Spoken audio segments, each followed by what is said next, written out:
ትዳረች ከባል ጋር ይተኛ እሺ ታለ ስንት ጊዜ ነው የተኛ ነው እሺ እስቲ እሷ ካረገዘች ጀምሮ እኔ 10 ቀን ከሷ ጋር አልተኛውም 2 ቀን አልተኛውም እንዴ ምን ማለት ነው ትንሱ ትዳርሽን አትክፊ ግን እንደዚህ አታድርጊ እኔ ግልጽ ነው የምናገረው እውነት አትክፊ ትዳሬን ያበላሽሽ እኮ አንቺ እኮ አሁን እኔ ነገር ታየው እኔ እኮ አሁን ወደ እኔ አሁን ተስተካከልኩኝ አላ ተስተካከይም አንቺ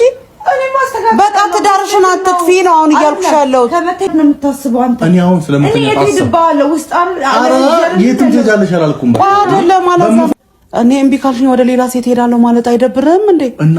እንዴ አንተ ምን አይነት አማርኛ ነው የምታወራው ባሏ የሚፈልገውን ነገር ካልሰጠችው ባልየው ምን ይሰራል እኔ እዚህ ቤት ሞግዚት ነኝ እንዴ እሱን መጠየቅ ሚስትህን እሱ መብት ነው ግን ሌላ ነገር ደግሞ ጣልቃ ያስገባ ካትናገር እኔ በጣም ያስጠላኛል እንደዚህ ነገር እንዴ ቲድናቲያ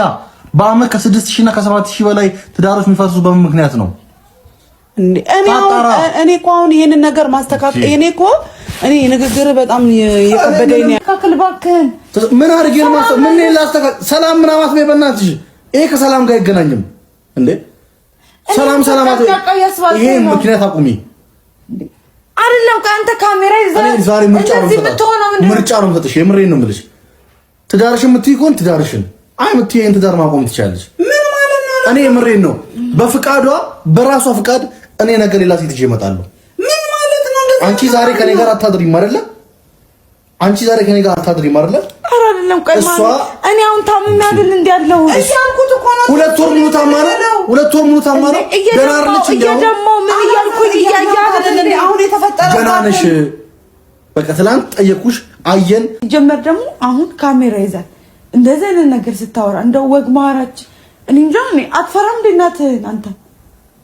ሁሉ ነገር ምን ነው በአደባባይ ባላረኳልክ ምንድነው የቀረ እንዴ እንደዚህ ይባላል መፋቻ ሰዎች በዚህ አይነት ነገር ሊፋቱ ይችላሉ